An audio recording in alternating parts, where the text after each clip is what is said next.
say, can you see by the dawn's early light what so proudly we hailed at the twilight's last gleaming, whose broad stripes and bright stars through the perilous fight o'er the ramparts we watched were so gallantly streaming, and the rocket's red glare, the bombs bursting in air, gave proof through the night that our flag was still there. Oh, say does that star-spangled banner yet wave o'er the land of the free and the home of the brave?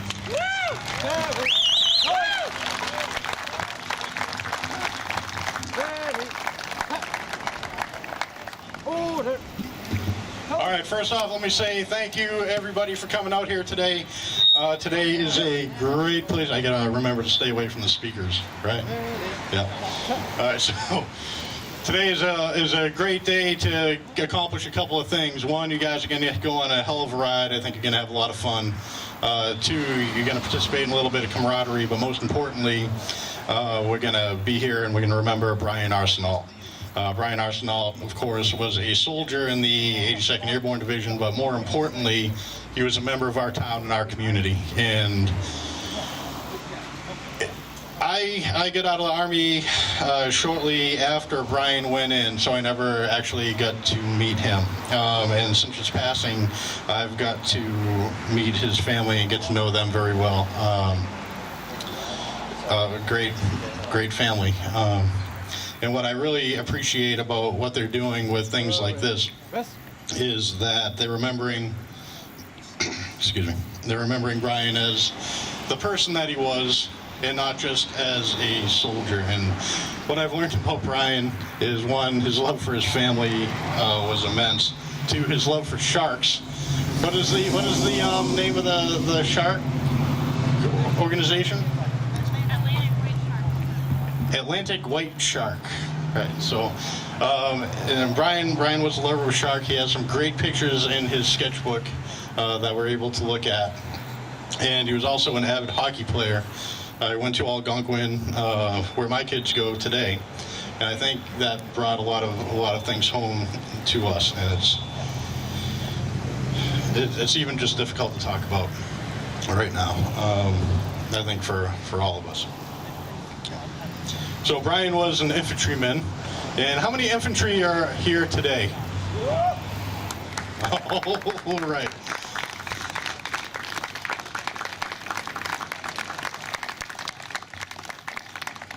I have to say that infantry, and there's no offense intended for anybody else, infantry has always been my favorite. So when I enlisted in the Army, I went to be infantry.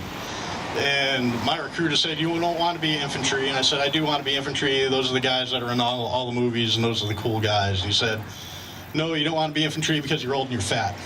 Right? So I said, "Okay, well, that was a good reason." So after about an hour of arguing back and forth, we decided not to be infantry. He said he wanted me to be a drone pilot. I didn't want to be a drone pilot. I wanted to actually be boots on ground and kind of be with the population. And then he talked me out of it. And then, long story short, I became a medic, and then I was assigned to 127 Infantry, so I was infantry for 7 years. I was with the infantry for 7 years, and I get to walk all across Iraq a couple of times on some nice scenic tourist routes. I have a lot of respect for you guys. You are my favorite MOS, my favorite branch, and I think it's important to understand that they stand out a little bit from a lot of the other jobs there. Now at this point, we're going to go more into that in just a second, but let's start with some speakers. I want to introduce State Representative Harold Naughton. He's going to say a few words. Thank you, Adam. A great job. Can everybody hear us in the back there? Great.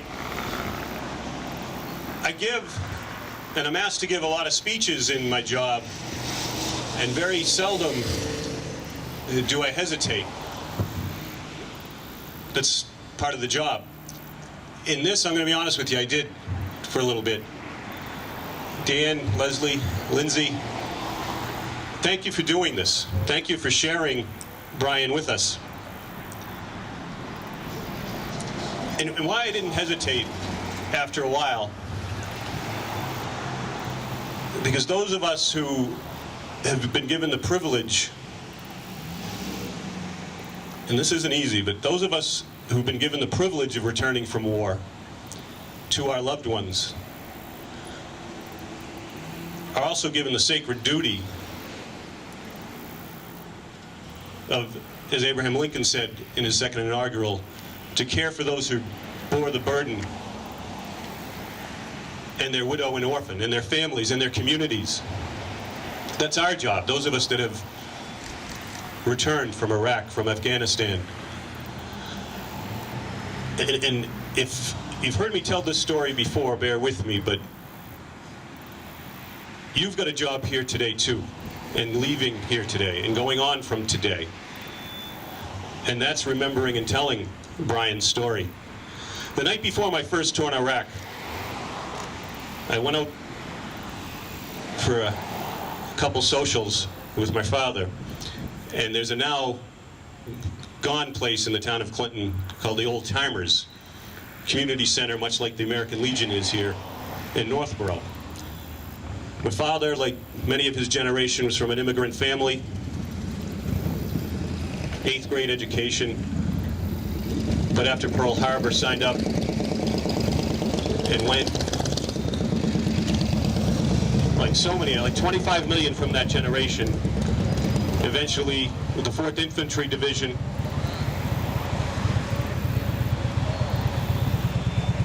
to Europe. For the infantrymen and women in the group, they know the call sign of the 4th Infantry Division is first at Normandy. They were the first seaborne troops that went ashore at Utah Beach the morning of June 6, 1944, after the 82nd and 101st jumped in the night before. So, as I'm getting ready to leave, I asked my father, who had come back from the war and was a simple man, worked for the town of Clinton his entire life. I said, you never talked about your war. And he was a medic. So imagine what he had seen in that morning. And he smiled, and he said, you know, you don't need to put a uniform on to be a hero. And he looked around that bar that night, and he knew every person in the bar, and he knew every single struggle that many of them had been through to keep their lives together, keep their marriages, their business, their jobs, send their kids to school. And he said, these people are heroes. They kept their families together. They've kept this community together. And that's what you are. You go out each day. And when you go here, when you leave here, when this ride is done, you carry the memory of Brian with you. Now, as we left the bar that night, and I don't know if he was holding me up or I was holding him up, but he looked me in the eye and he said, here's the deal. You come back in a year in one piece, and I'll tell you my stories of my war, and you can tell me the stories of your war. And unfortunately, 8 months later, in February of 2006, I got the call that no soldier wants, that your loved one is ill and about to pass away.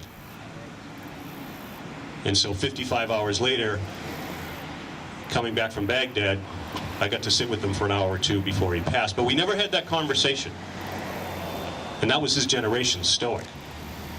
So it's up to me to carry on those thoughts, carry on that sense of community. And it's up to you today to carry on what Brian stood for. As the poet said, I've lost friends in war and strife who valued duty above love of life. Carry that with you when you leave today. My payoff was a couple of years later. I deployed to Afghanistan with the 4th Infantry Division, 2nd Brigade.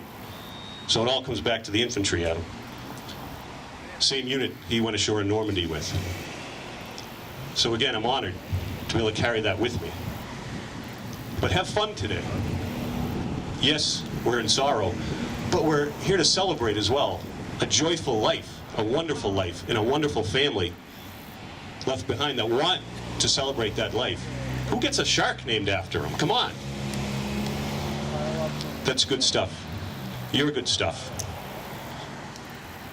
Carry Brian with you not just today, but every day that you go forward.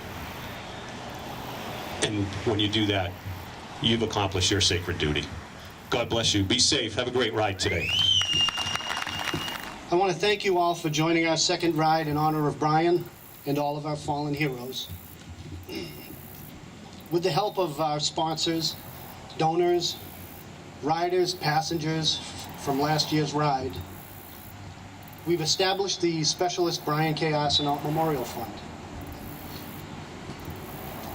This fund has enabled us to work within the community, and I'd like to share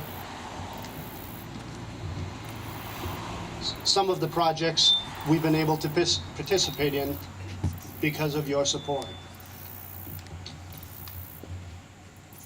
We were able to help Brian's close friend Sean Durkin put the finishing touches on the Specialist Brian K. Arsenault Flagpole Memorial at the North Star Youth Forum. And the memorial is a beautiful courtyard in honor of Brian's love of hockey, where families can sit and relax while enjoying the game that he was so fond of.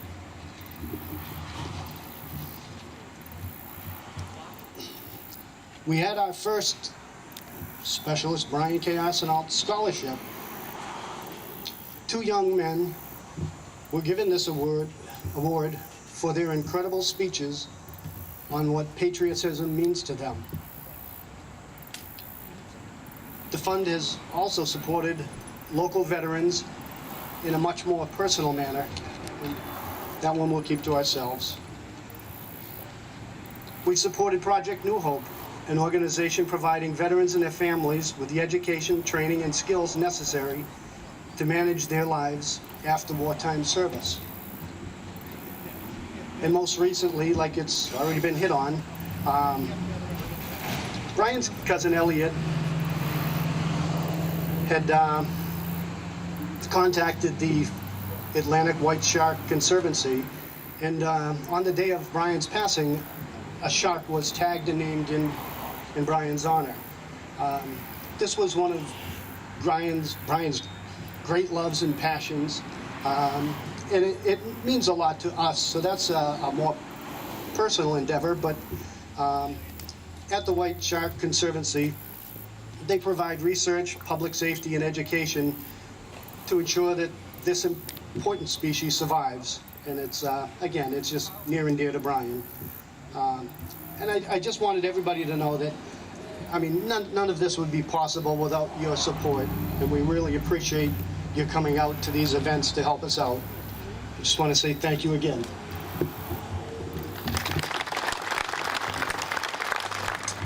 We're the Combat Veterans Motorcycle Association. Pretty much everybody in our organization has been overseas and in combat at some point. Just wanted to come out here and actually make a donation check to Brian's Memorial Fund.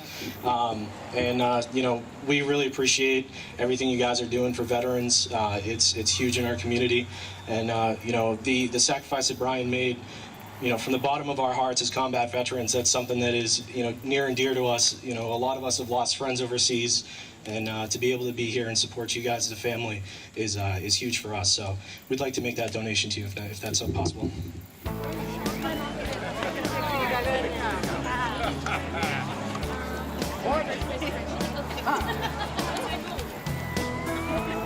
Right?